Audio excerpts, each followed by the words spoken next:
말씀은 사사기 13장 1절부터 5절까지 말씀입니다.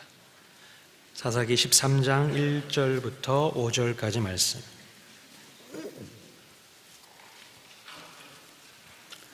다 찾으셨으면 한 목소리로 읽겠습니다. 이스라엘 자손이 다시 여호와의 목전에 악을 행하였으므로 여호와께서 그들을 40년 동안 블레셋 사람의 손에 넘겨주시니라. 소라 땅의 단지파의 가족 중에 마노아라 이름하는 자가 있더라. 그의 아내가 임신하지 못하므로 출산하지 못하더니 여호와의 사자가 그 여인에게 나타나서 그에게 이르시되 보라, 네가 본래 임신하지 못하므로 출산하지 못하였으나 이제 임신하여 아들을 낳으리니 그러므로 너는 삼과 포도주와 독주를 마시지 말며 어떤 부정한 것도 먹지 말지니라. 보라, 네가 임신하여 아들을 낳으리니 그의 머리 위에 삭도를 대지 말라. 이 아이는 태에서 나옴으로부터 하나님께 바쳐진 나실인이 됨이라. 그가 블레셋 사람의 손에서 이스라엘을 구원하기 시작하리라 하시니. 아멘. 오늘부터는 사사, 삼손, 오늘 첫 번째 시간입니다. 우리 목사님 나오셔서 은혜 말씀 주시겠습니다.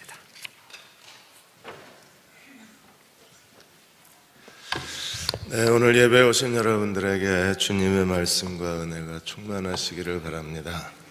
우리 옆에 계신 분하고 인사 나누시겠습니다. 감사하면 다 괜찮아집니다 하고 인사하시겠습니다.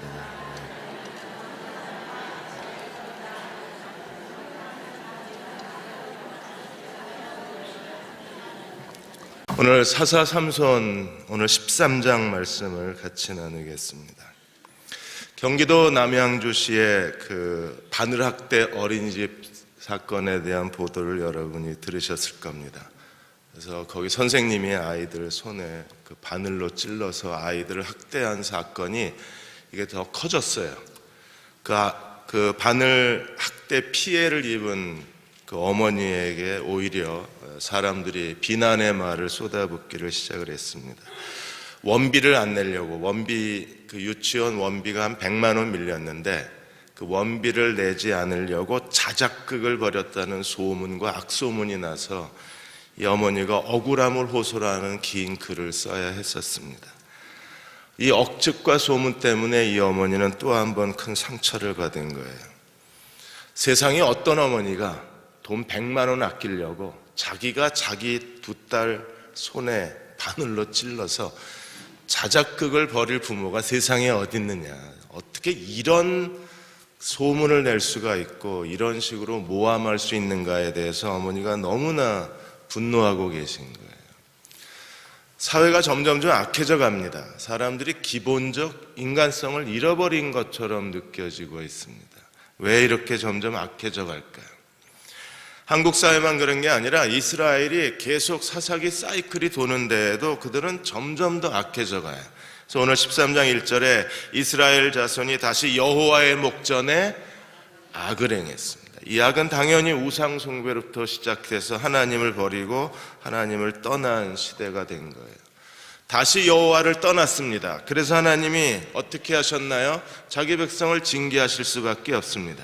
출애굽기 20장 5절에 보시면 하나님을 버리고 우상 숭배를 하게 되면 아비로부터 자식에 이르기까지 3, 4대를 하나님이 징계하실 수밖에 없다고 경고하셨음에도 불구하고 이스라엘은 여전히 하나님을 버리고 우상 숭배의 죄에 빠지는 걸 두려워하지 않는 거예요. 이번에 어떻게 하셨나요? 하나님이 블레셋 사람의 손에 40년을 넘겨주셨습니다. 사사기 역사상 가장 긴 시간 하나님이 징계를 하신 거예요. 그런데 이렇게 오랫동안 징계를 받는데 이스라엘이 기도를 하지 않습니다.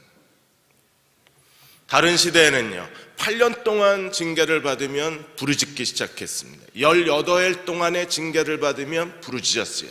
20년 동안 학대를 당하고 부르짖었습니다.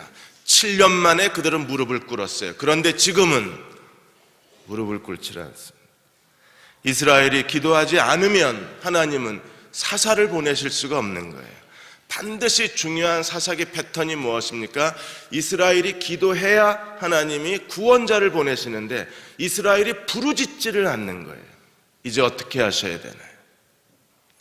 이스라엘이 기도할 때에는 하나님께서 두 가지 패턴이었어요. 하나는 이스라엘이 부르짖으면 하나님께서 직접 사사를 보내셨습니다. 온니엘, 에훗, 또 하나님이 드보라, 바락, 기드온을 하나님이 보내셨어요.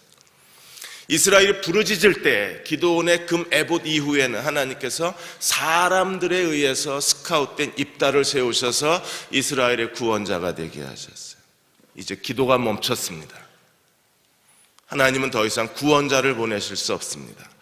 기도가 멈춘 시대에 하나님은 어떻게 구원자를 보내셔야 되나요? 나시린을 보내시는 거예요. 더 이상 기도하지 않기 때문에, 그럼에도 하나님은 구원자를 보내셔야 되니까, 그래서 하나님이 선택한 방법이 나시린 사사를 보내는 겁니다. 삼손은 나시린입니다. 그리고 사무엘도 나시린입니다. 그래서 마지막 사사시대에 사무엘에 의해서 사사시대가 끝나고 왕정시대로 바뀌는 전환점에 마지막 사사 겸 선지자로 하나님이 사무엘을 보내셨는데, 사무엘도 나시린, 오늘 13장에서 16장까지 사사 삼손도 나시린이 되는 거예요. 하나님께서는 어머니 모태로부터 하나님께 죽을 때까지, 모태에서 무덤까지 철저하게 하나님께 바쳐진 사사를 세우셔야 했던 이유는 이스라엘이 기도하지 않기 때문에 그렇습니다. 사랑하는 여러분, 우리가 기도하지 않으면 하나님이 더 이상 구원자를 보내실 수가 없는 거예요. 그러면 하나님은 또 다른 방법을 찾으셔야 되는데, 하나님께서는 어머니 뱃속에서부터 하나님께 바쳐진 사람을 찾으셔야만 하나님이 이 시대를 구원해 내실 수 있는 거예요. 여기에 어머니의 영성이 있는 겁니다. 삼손의 어머니, 하나님께서는 그 어머니로부터 구별을 해내신 거예요. 그래서 삼손의 어머니를 찾으셨고, 어머니를 통해서 하나님이 말씀하고 계십니다. 그리고 사무엘의 어머니 한나의 그 끈질긴 기도, 한나의 철저하게 바쳐진 기도, 눈물과 통곡과 간구를 들으시고 하나님께서 이 시대에 사무엘을 보내실 수 있었던 거예요. 오늘 예배 드리시는 여러분들이 이 시대에 삼손의 어머니처럼, 그리고 사무엘의 어머니, 나시린의 어머니처럼 하나님께 바쳐진 하나님의 여종들이 되셔서 하나님이 여러분을 통해서 이 시대에 나시린을 보내시는 여러분의 가정과 어머니들이 되시기를 주의 이름으로 기원합니다. 어머니에게는 영적 직감이 있어서 그래요. 시카고 대학의 다리오 마스트리피에르 박사 팀이 재미있는 실험을 하나 했습니다. 여성들은 남자의 얼굴만 딱 보고 이게 단기 연애인지 장기 결혼할 남자인지, 이게 연애용인지 결혼용인지를 구분해낸다. 제 얼굴은 어떠신가요? 이걸 동물적 감각으로 알아낸다. 그래서 근육질의 매력적인 남자는 연애용이고 가정적인 남자는 결혼용이랍니다. 그래서 근육질의 매력적인 남자는 그냥 잠시 연애할 때 사용하고, 가정적인 남자를 고르는데, 이 남자가 가정적인 남자인지 아닌지를 판단하는 능력이 여자에게 있대요. 그래서 여자들이 그 가정적인 남자로 판단하는 얼굴이 비슷비슷하답니다. 일단 얼굴이 둥그러야 돼요. 그 다음에 턱이 작아야 돼요. 그 다음에 친근한 인상이 있어야 돼요. 그 다음에 머리 크기에 비해서 눈이 커야 돼요. 저는 하나도 없어요. 그래서 배우자감을 고를 때에는 모든 본능을 다 동원해서, 직감을 동원해서 남편감을 선택한다고 합니다. 이런 여자의 직감력 때문에 그런지 하나님께서는 뛰어난 여자들을 통해서 이 시대에 나시린을 보내고 계신 거예요. 오늘 13장에서 어떻게 하나님이 나시린 삼손이 태어나게 하셨는가를 살펴보겠습니다. 13장 1절에 7절까지 보시면 마누아의 아내 그 어머니에게 삼손 출생이 예언이 됩니다. 그래서 2절에 보시면 소라 땅 단지파의 가족 중에 마누아라 이름하는 자가 있더라. 그의 아내가 임신하지 못함으로 출산하지 못하더니, 당시의 여자들에게 가장 큰 수치가 뭐였어요? 아기를 낳지 못하는 겁니다. 그러므로 마노아의 아내도 아마 큰 수치와 부끄러움 속에 살았을 걸로 추정을 합니다. 아기를 낳지 못한다는 건 그녀의 수치요, 아기를 낳지 못한다는 건 그녀의 슬픔이었을 거예요. 그런데 3절에 여호와의 사자는 누굽니까? 우리는 기드온에게 이미 여호와의 사자가 나타나서 기드온을 부르신 것을 기억합니다. 구약 성경에서 여호와의 사자는요, 성육신하기 이전에 그리스도를 여호와의 사자라고 부를 때가 많이 있어요. 아마도 성자 하나님이 마노아의 아내에게 나타나신 걸로 추정을 합니다. 여호와의 사자가 그 여인, 어떤 여인이요? 아기를 낳지 못하는 마노아의 아내, 그 여인에게 나타나 그에게 이르되 보라, 내가 본래 임신하지 못함으로 출산하지 못하였으니 이제 임신하여 네가 아들을 낳으리라. 마리아에게도 하나님이 네게 아들이 있으리라, 아브라함의 아내 사라에게도 네게 아들이 있으리라, 엘리사벳에게도 네게 아들이 있으리라, 마노아의 아내에게도 하나님 말씀하시기를 네게 아들이 있으리라. 그런데 조건이 있습니다. 4절에 이 아들은요, 특별한 아들이기 때문에 어머니로부터 나실인의 규례를 지켜야 돼요. 그래서 그러므로 너는 삼가 포도주와 독주를 마시지 말며 어떤 부정한 것도 먹지 말라. 이건 나실인의 규제입니다. 그런데 이 나실인의 규례를 엄마에게 요구하고 있는 거예요. 그리고 5절에 태어날 아이에 대해서 이렇게 말합니다. 보라, 내가 임신하여 아들을 낳으리니 그의 머리 위에 삭도를 대지 말라. 이 아이는 태에서 나옴으로부터 하나님께 바쳐진 나실인이 됨이라. 그가 블레셋 사람의 손에서 이스라엘을 구원하기 시작하리라. 머리에 삭도를 대지 말라. 나실인의 규례죠. 그 다음에 나실인의 규례는 포도주와 독주를 마셔서는 안 되고, 그리고 부정한 것을 만져서도 안 됩니다. 근데 어머니부터 이 나실인의 규례를 요구하는 거예요. 왜 그래야 되나요? 사무엘 때는 한나이가 요구 안 했는데 왜 삼손의 어머니에겐 이걸 요구하나요? 사무엘의 어머니는요, 이미 철저하게 하나님께 바쳐진 사람이었어요. 사무엘의 어머니 한나는요, 기도하고 그리고 먼저 서원을 했습니다. 주시면 바치겠다. 여러분, 서원했다는 것은요, 이미 자기도 구별하여 드리는 거예요. 근데 지금 마노아의 아내 삼손의 어머니는 어느 날 갑자기 여호와의 사자가 나타나서 네가 아들을 낳을 텐데 나실인이 될 거다. 모태로부터 하나님께 바쳐진 나실인이 될 거다. 여러분, 이런 아들을 낳으면 얼마나 행복하시겠어요? 모태로부터 하나님께 바쳐진 자녀를 낳을 수만 있다면, 지금이라도 그런 자녀를 낳으시길 축원합니다. 모태로부터, 어머니 태로부터 하나님께 바쳐진 나실인이 됨이라. 그러므로 어머니로부터 포도주나 독주를 마셔서는 안 되고, 그리고 부정한 것을 만지면 안 되는 거예요. 결국 어머니의 영성이 자녀들에게 가는 거잖아요. 바울이 디모데를 정말 사랑했습니다. 디모데는 교회가 세운 사도였어요. 주님이 세운 사도가 아니고. 근데 그 디모데를 믿음의 아들이라고 불렀었는데 그 디모데의 믿음이 어디로부터 왔어요? 어머니. 지금 삼손이 모태로부터 나실인이 되는데 그 자궁을 가진 어머니가 먼저 나실인의 삶을 살아야 되는 거예요. 사무엘이 하나님께 바쳐진 나실인으로 하나님께 봉헌이 되어졌는데 이미 한나는 기도할 때 그 기도 자체가, 서원 자체가, 그녀의 헌신 자체가 나실인이 됩니다. 어머니가 하나님께 도구가 되어야, 그래야 자녀들도 하나님의 헌신의 도구가 되는 겁니다. 나실인은 어떤 뜻입니까? 나자르, 그건 바치다, 거룩하게 하다, 구별하다. 그래서 하나님께 철저하게 바쳐진 사람들입니다. 오늘 이 시대 그리스도인들도 전부 나실입니다. 왜냐하면 로마서 12장 1절에 그러므로 너희 몸을 하나님이 기뻐하시는 거룩한 산 제사로 드리라. 너희가 드릴 영적 예배니라. 우리도 우리의 몸을 하나님 앞에 거룩한 산 제물로 바치는 사람들이기 때문에 모든 구원받은 그리스도인들도 이 시대에 나실인처럼 살아야 되는 거예요. 하나님께서는 삼손을 이렇게 나실인으로 태어나게 하셔서 삼손이 해야 할 사명이 무엇입니까? 그가 블레셋 사람의 손에서 이스라엘을 구원하기 시작하리라. 하나님이 그를 구원자로 세우신 거예요. 그러므로 한 가정의 어머니, 한 가정의 아내는 그 가정의 영성을 이끌어가는 중요한 하나님의 도구가 되는 겁니다.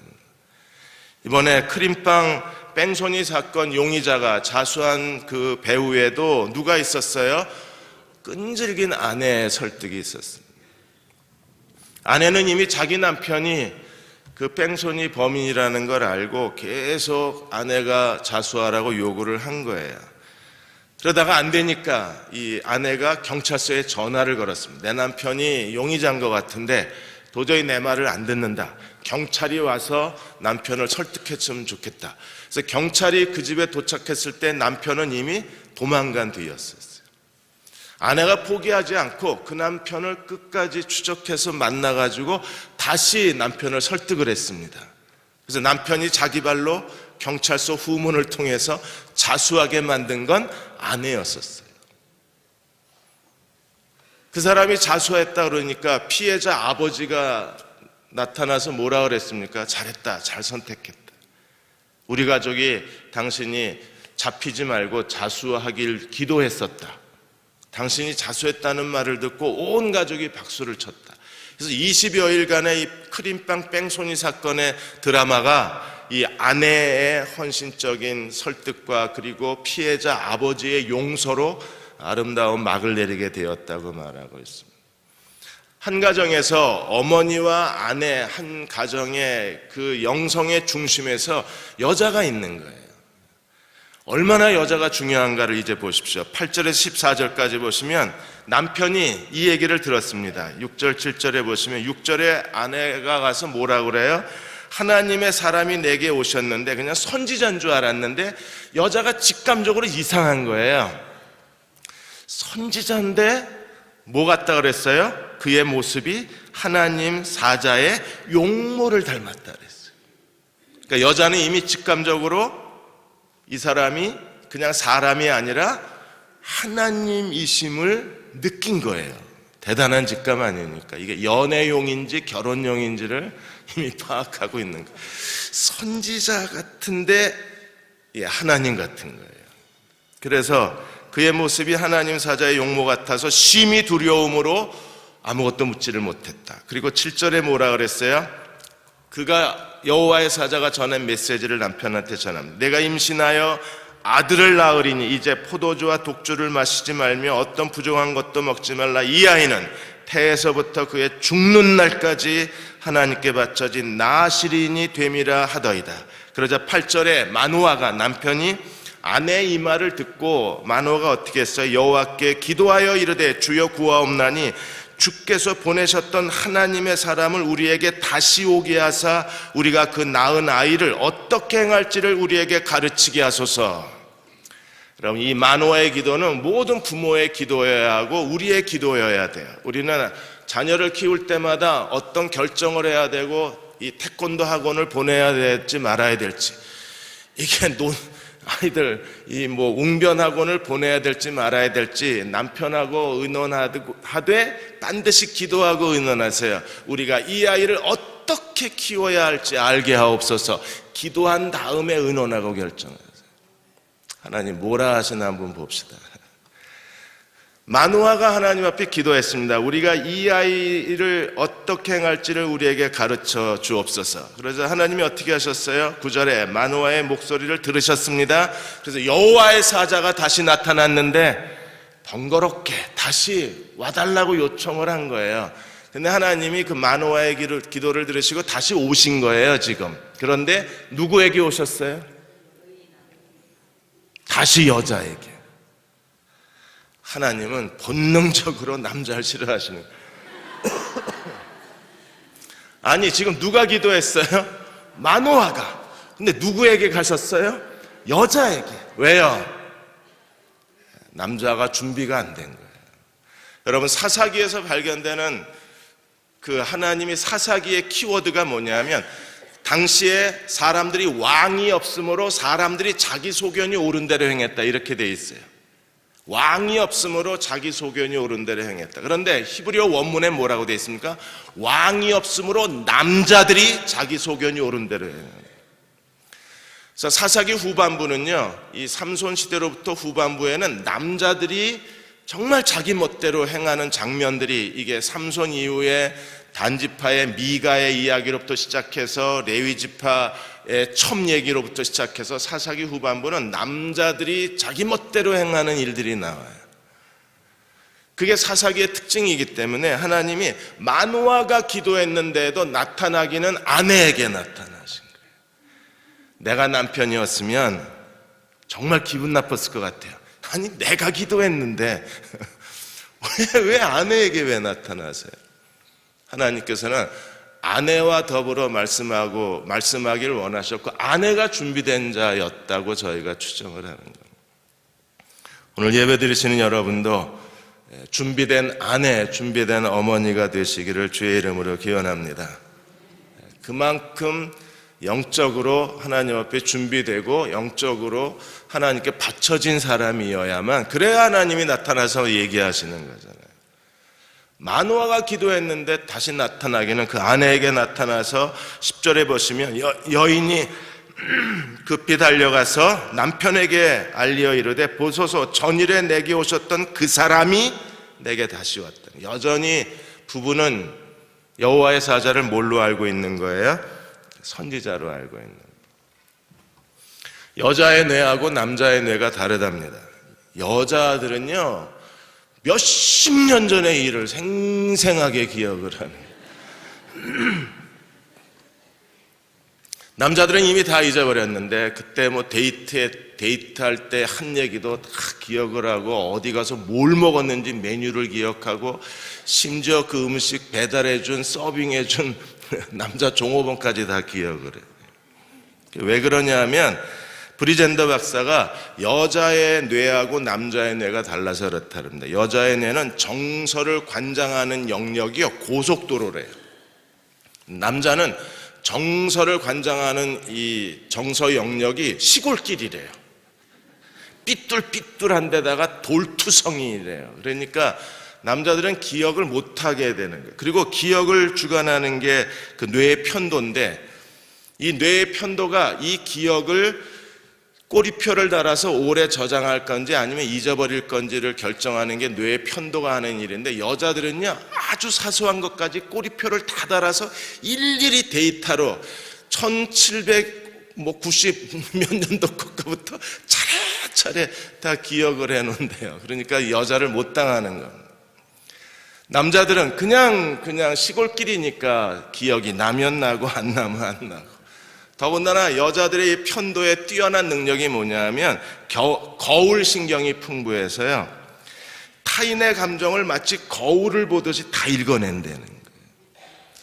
그런 여자의 뇌이기 때문에 하나님께서 아마 마노아하고 대화하면 답답하실 것 같으니까 마노아 아내하고 대화를 나누셨는지 모르겠어요.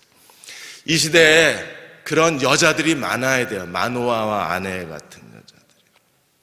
하나님이 직접 교제하시고 하나님이 직접 말씀하시고 하나님의 뜻을 계시하여 주시고 하나님의 계획을 알게 해주시고 그리고 하나님이 뭘 원하시는지 말씀하실 수 있는 영성을 가진 여자들이 많아지면 가정도 살고 교회도 살고 자녀들도 살아요.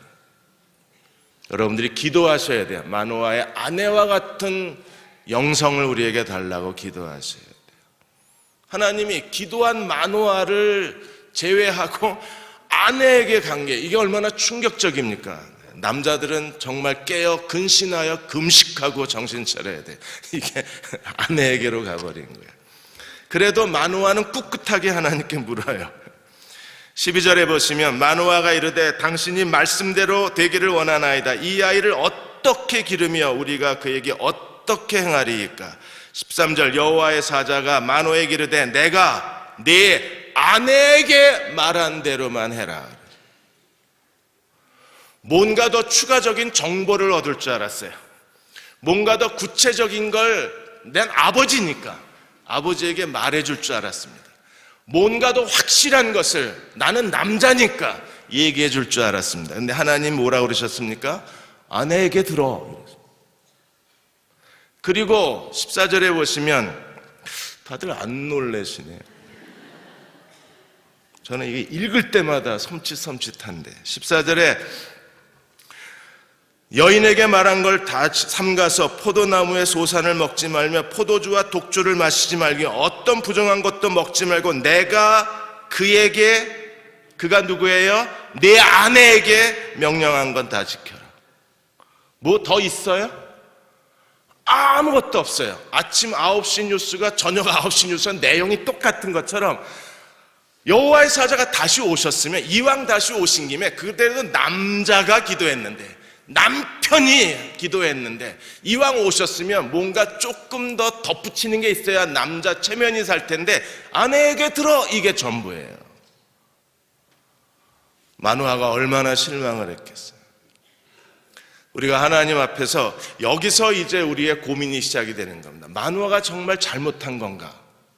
그냥 아내에게 말했을 때 아내에게 나타나신 하나님을 우리가 듣고서 그냥 인정해야 되는 거였는데 하나님을 너무 부담스럽게 해드린 건가? 마누아가 실수한 건가? 실수한 건가요?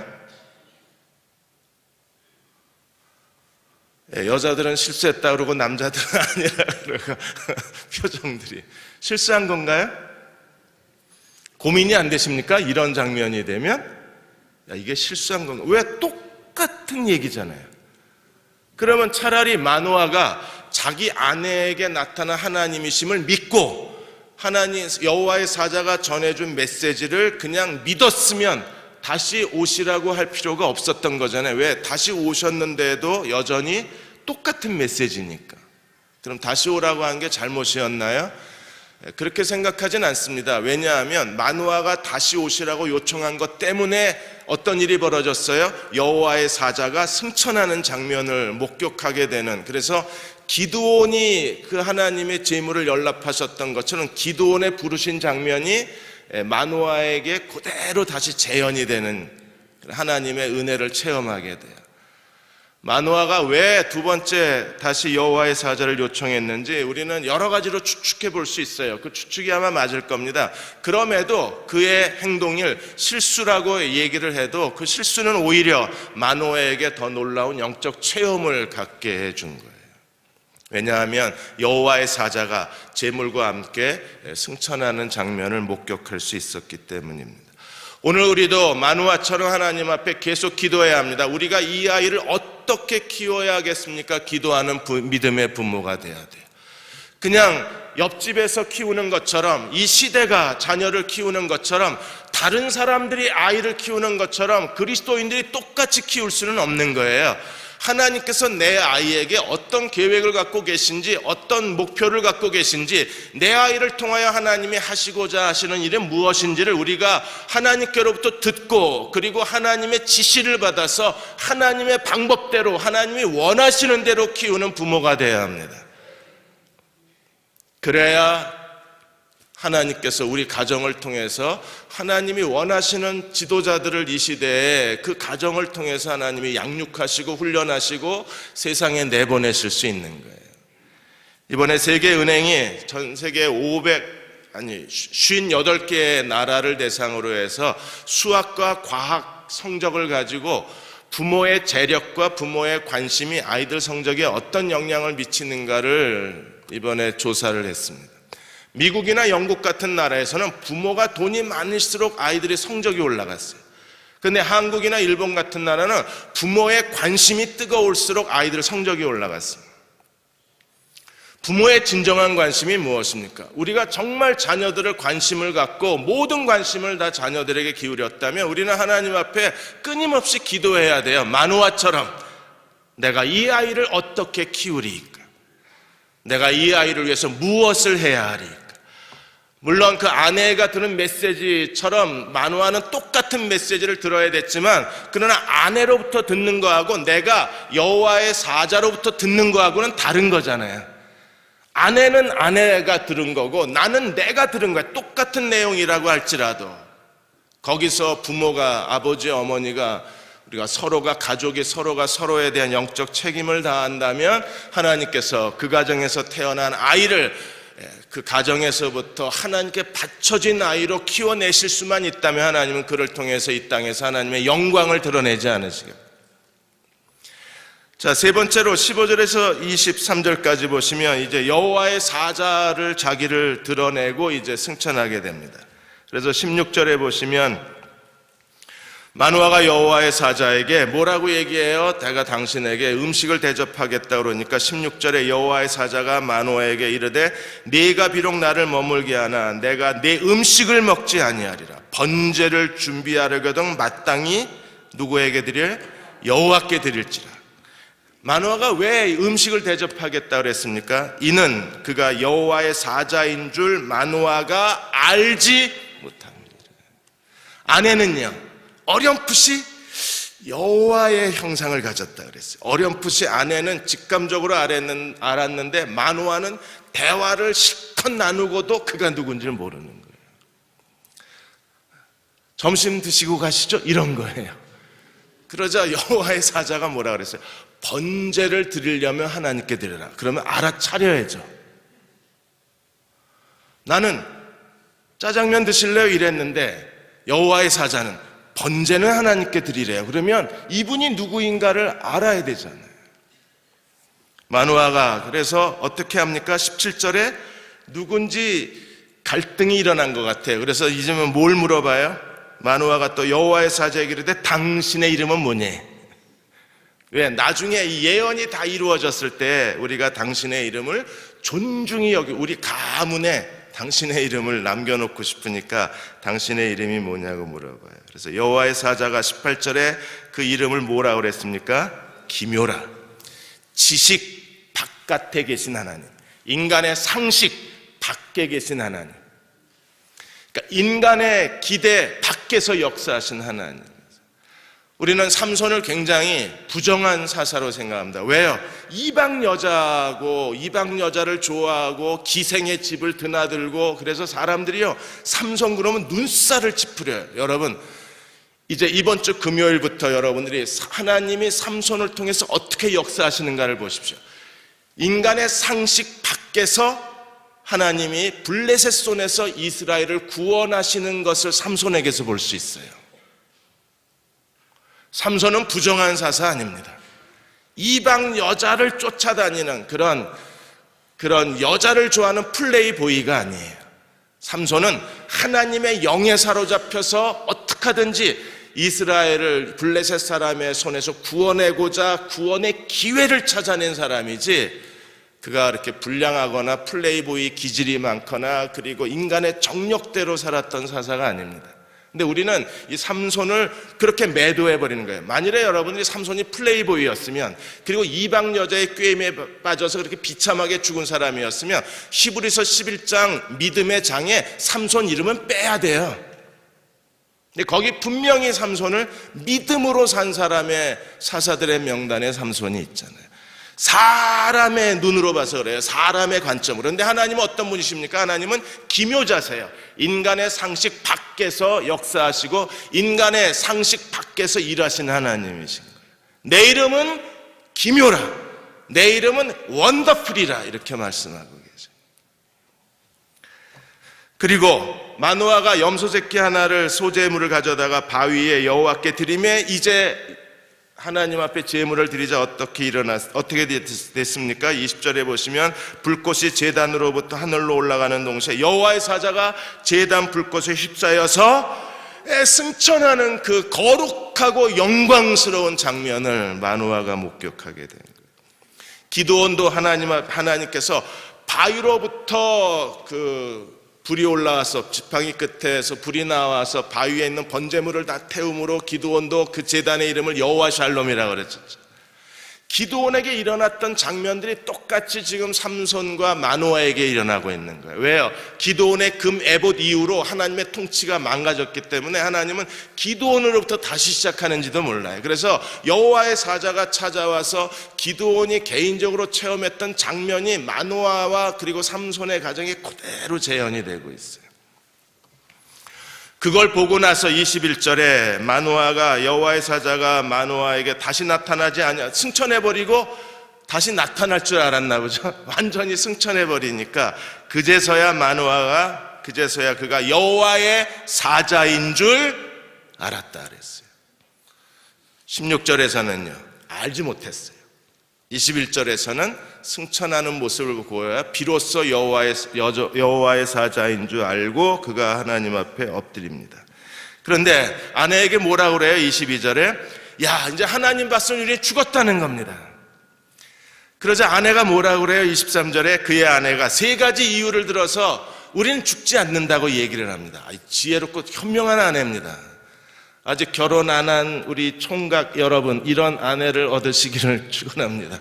정신 차리고 마노아의 아내 같은 여자를 얻어야 돼요. 아내가 어떻게 얘기했어요? 여호와께서 우리를 죽이려 하셨다면 첫째, 왜 우리가 죽지 않냐? 우리를 죽이려 하셨다면 우리 손에서 번제와 소제를 받지 않았을 거다. 야, 세상에 번제 받고 죽이는 하나님이 어딨냐? 먼저 죽여야지. 그래서 여자의 추리가 굉장히 논리적이잖아요. 야, 우리의 재물을 연락하신 건 우리를 죽이지 않겠다는 뜻이다. 두 번째 이유는요, 그 다음에 이 모든 일을 죽일 거면 왜 네가 아들을 낳으리니 모태로부터 하나님께 바치진 나실인이 되어서 죽일 거면 이 얘기를 왜 했느냐는 거예요. 그렇죠. 여자가 지혜로운 거죠. 별 관심도 없으시고. 이 모든 일을 보이지 아니하실 것이요, 그 다음에 이런 말씀도 우리에게 이르지 아니할 것이라. 죽일 거면 뭐하러 여호와의 사자가 승천하는 장면을 왜 보여주겠어요? 야, 죽기 전에 이거나 봐라 이러고 보여주셨네. 그리고 뭐하러 아내에게도 모태로부터 나실인, 그 아버지에게도 모태로부터 나실인, 야, 약속했는데 미안하지만 니들이 실수했다 이러고 둘 다 죽여야 되나요? 그러면 하나님이 나실인, 태어날 나실인의 하나님의 계획은 어떻게 되고, 남자는 그냥 좌충우돌해서 그냥 뭐가 뭔지 정신 못 차리고 그냥 죽었다고 소리를 지르는데, 아내는 침착하고 현명하게 첫째, 둘째, 셋째, 그래서 우리 안 죽어. 남편이 정말 부끄러웠을 것 같아요. 기껏 나타나서 들은 얘기는 아내가 들은 얘기보다 더 나은 게 없고, 그 다음에 여호와께서 승천하시는 그 거룩한 장면을 보고 자기는 죽는 줄 알고 엎드려서 허둥댔는데, 아내는 침착하게 첫째, 둘째, 셋째, 우리 안 죽어 이렇게 된 거죠. 최근에 박순자 권사님이 할머니 전도법이라는 책을 하나 쓰셨습니다. 이 박순자 권사님, 이제는 할머니 시대다 이러고 선언하셨어요. 이제는 할머니가 교회 부흥에 불쏘시개 역할을 해야 된다고 말씀을 해요. 2년 전에 이 할머니가 외손자 둘째 딸 아이들을 이 할머니가 권사님이 다 키우신 거예요. 왜냐하면 맞벌이 부부였으니까. 근데 2년 전에 이 자기가 자식처럼 키운 외손자가 어느 날 할머니 품에 안기다가 아, 냄새 이러고 가버리는 거예요. 할머니가 멘붕이 오신 거예요. 아니, 내가 어떻게 키웠는데 이놈이 하는 서운한 생각이 드는데, 얼마나 냄새가 났으면 제가 저랬을까. 그래서 할머니가 자기 몸을 킁킁 냄새를 맡아보고 처음엔 막 이마를 싸고 누운 거예요. 배신감에. 그랬는데 학교에서 이제 외손자 할머니가 이제 학교를 계속 학부모 모임에 간 거잖아요. 학부모 모임에 갔을 때 생각이 나는 거예요. 자기가 앉으면 젊은 얼마들이 슬슬 피한 거예요. 아, 냄새가 났구나. 나한테 할머니 냄새가 나는구나. 그래서 딸한테 용돈 달라 그래가지고 백화점에 가서 제일 비싼 향수 달라고 향수 팍팍팍팍 뿌리고 외손자한테 팔을 벌렸더니 외손자가 아, 냄새 좋아 이러고 와서 안기더래요. 아, 냄새가 났었구나. 그때부터 이제 학부모 모임에 가도 팍팍팍팍 뿌리고, 이제 학부모 모임에 가니까 어머, 할머니 냄새 좋으시네요. 이 무슨 향수죠? 할머니 고급스러우시네요. 이러고 이제 젊은 처자들이 가까이 오니까 전도를 하기 시작한 거예요. 어느 교회 다니는데 우리 교회 한번 와보라고. 그렇게 해서 2014년 한 해 동안에 그 부모하고 아이들하고 전도한 사람이 100명이 넘어요. 그냥 전도만 하는 게 아니라 교회 데리고 온 다음에 일주일에 한 번씩 꼭 만나서 같이 밥을 먹어요. 밥을 먹고 지난 주일 예배는 어땠냐, 힘들지 않았냐, 불편한 거 없냐, 도와줄 일 없냐, 이렇게 다 묻고 그렇게 교회 생활을 다 정착을 시키는 거예요. 사돈이 김포에서 농사를 짓는데 이 사돈이 농산물을 보내줄 때마다 그걸 다 이렇게 나누어 가지고 전도하고 싶은 집을 일일이 택배 배달을 하시는 거예요. 띵동하고 오늘 파가 왔는데 맛있어 이러고 주고, 오늘 무를 보내오셨는데 와 이거 진짜 시원해 이러고 주니까 이 젊은 엄마들이 잊혀진 어머니의 그런 모정이 생각이 나니까 이 할머니가 교회 가자 그러면 그냥 끌려나가는 거예요. 그래서 박순자 권사님이 이제 할머니들이 일어나자. 아멘 나올 줄 알았더니 대흥교회 할머니들도 일어나시기를 축원합니다. 향수 팍팍팍팍 뿌리고 그러니까 뭔가 깨어있는 사람들이 시대를 이끌어가는 거예요. 뭔가 깨어있는 사람들이 남들보다 한 발 더 앞서가는 거예요. 영적으로 깨어있는 사람들이 하나님께 쓰임을 받는 거예요. 아내들이요, 마노아의 아내처럼 깨어있으십시오. 그리고 하나님 앞에 영적으로 철저하게 준비된 사람이 되어주십시오. 하나님 앞에 무릎 꿇고 하나님 말씀으로 채워진 그런 사람이 되어주십시오. 그래서 하나님이 뭔가 말씀하실 때 여러분에게 말씀하시고 그 뜻을 보여주시고 계시하시고, 그리고 남편이 그 뒤를 따라가게만 만들 수만 있다면 하나님이 여러분을 통해서 이 시대에 나실인의 역사를 다시 한번 베풀고 하나님의 구원을 베풀어 주지 않으실까요? 그래서 하나님은 여자를 찾고 계시다 그러는, 사무엘의 어머니 한나도 마찬가지잖아요. 엘가나가 얼마나 신사적인 사람입니까? 얼마나 다정다감한 사람이에요.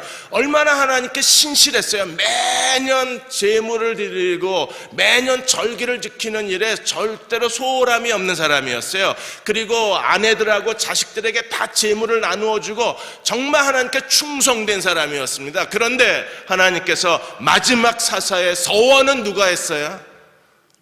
아내가 해요. 그리고 엘가나는 그 아내의 서원을 기쁘게 받아들이고 아내의 서원을 존중하고 아내의 서원에 함께 순종했기 때문에 하나님이 어려서부터 사무엘을 하나님의 성전에서 키워내실 수 있는 거예요. 오늘 하나님께 우리가 이런 한나처럼, 그리고 삼손의 아내 이름은 기록도 안 돼 있어요. 그렇게 중요한 여자의 이름을 성경이 일부러 감추어 놓은 거예요. 이름이 누구인지 모르지만 우리는 그녀가 얼마나 소중한 존재라는 것을 알게 되는 거예요. 마지막으로 24절 25절에 보시면 삼손이 태어나고 어떻게 성장했는가를 성경이 기록합니다. 24절에 그 여인이 아들을 낳음에, 당연히 여자가 낳지 뭐 남자가 낳아요. 그런데 강조하기를, 여러분 마태복음 족보에는 누가 낳습니까? 아브라함이 이삭을 낳았어요. 남자가 낳습니다. 그런데 여기는요, 하나님께서 뭐라고 그랬어요? 그 여자가, 이름도 써놓지 않으시고 하나님은 그 여자가 아들을 낳았다는 거예요. 그리고 그 이름을 뭐라고 지었어요? 삼손, 작은 태양이라고 이름을 지었습니다. 아마 쉐메시라에서 그 유래됐을 걸로 저희가 추정을 하는데, 휘크필드는 쉐메시라고 그러고 뭐 여러 그 해석이 있긴 합니다. 봉사자라고 해석하는 분도 계시고, 근데 대부분은 그냥 작은 태양이라고 해석을 합니다. 그 이름을 삼손이라 아니라 이 아이가 자라매 여호와께서 그에게 뭘 주셨어요? 여러분, 사사 중에 하나님이 복을 주신 사사는요, 삼손밖에 없어요. 그런데 플레이보이로 끝났나요? 여호와가 복을 주신 아이인데, 그러니까 예수님도 자라면서 하나님과 사람들 앞에 사랑스러워 가셨다고 그랬어요. 근데 삼손도 어려서부터 하나님이 복 주신 아이로 커나간 거예요.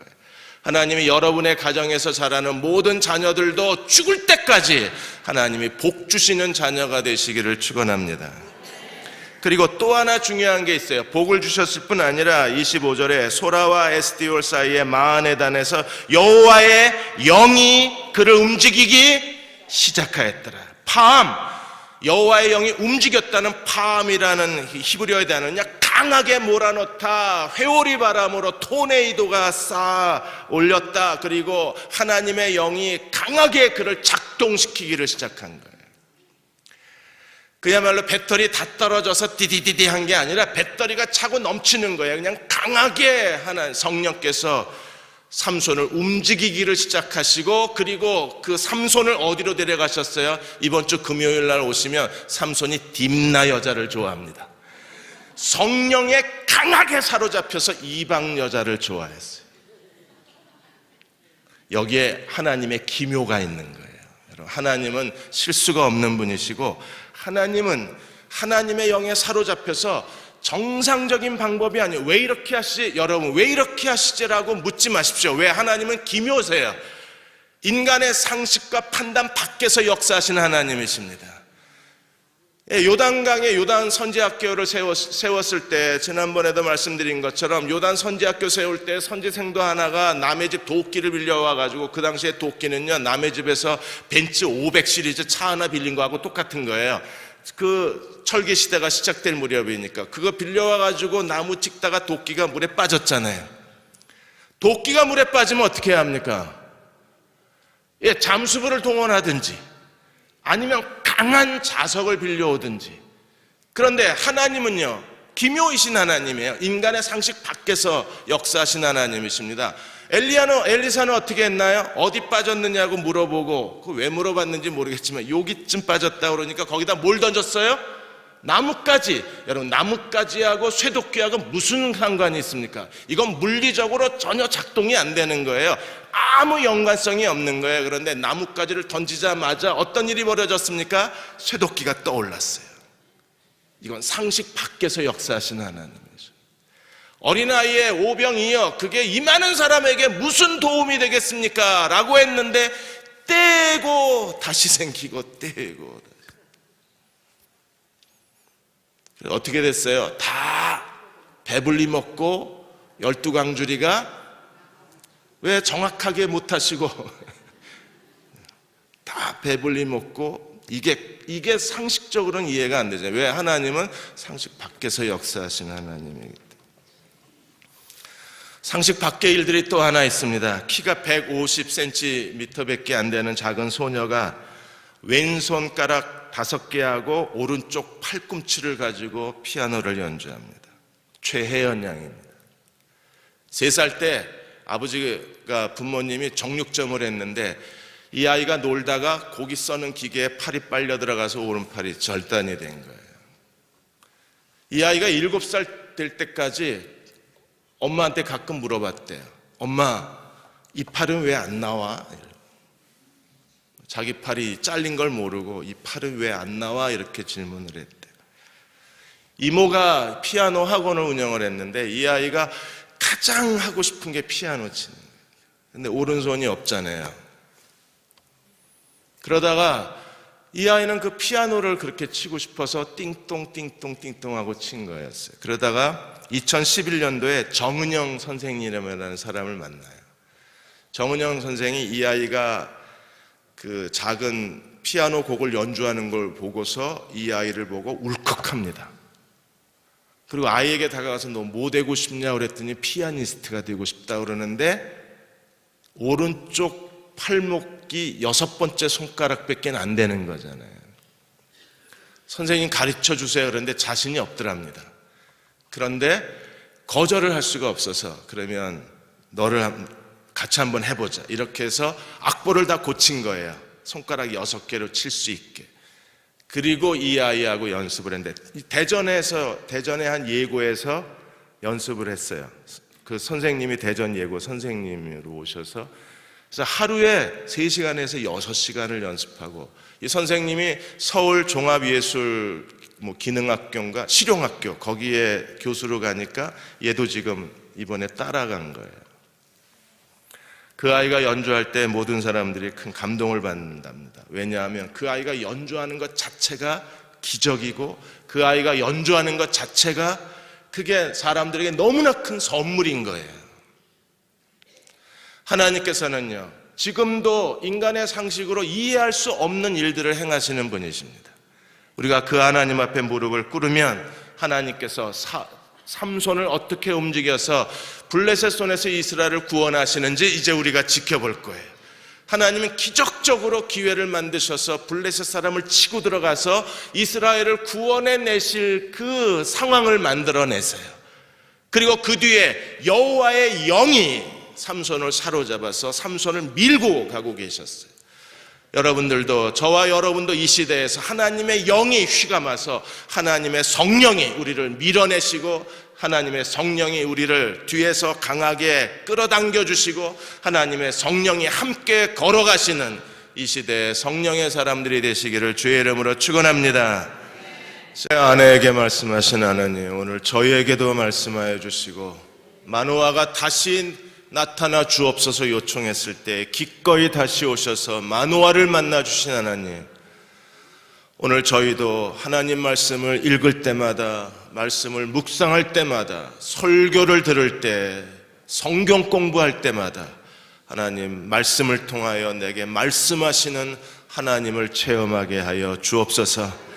저희의 하나님께서 성령을 기름 부어 주시고 지혜와 계시의 영을 더하여 주시고 하나님 말씀을 사랑하는 저희 모두가 되게 도와주셔서 말씀을 더 부지런히 읽고 묵상함으로 하나님 말씀을 통하여 내게 내 걸음을 인도하시고 내가 할 일을 깨닫게 하시고 하나님의 계획을 말씀하여 주시고 내 걸음을 인도하시는 하나님을 만날 수 있는 대흥의 모든 가족이 되게 하여 주옵소서. 하나님 말씀 성경에서 우리를 만나시는 하나님이심을 깨닫게 하여 주사 날마다 성경을 펴게 하시고 말씀을 묵상하게 하시고 그 말씀을 읽는 일에 전심을 다하게 하여 주사 마노아의 아내처럼 하나님이 우리를 통하여 뭘 하기 원하시는지 우리 아들, 딸들은 하나님이 어떤 계획을 갖고 계신지를 눈을 떠 보게 하여 주시고 마노아처럼 우리가 어떻게 이 아이를 키워야 하리까? 나는 하나님을 위해서 무엇을 해야 하리까? 기도하고 질문할 때마다 응답받는 저희 모두가 되게 하여 주옵소서. 지금은 우리를 죄에서 구원하신 우리 주 예수 그리스도의 은혜와 하나님 아버지의 그 크신 사랑하심과 성령의 위로하시고 도우시는 은혜가 오늘 함께 수요 예배 드리고 돌아가는 모든 교우와 가정과 자녀들 위해 기도하여 구하는 모든 일들 위해 이 민족과 이 땅의 모든 교회 위에 지금부터 영원히 함께 하시기를 간절히 축원하옵나이다. 아멘.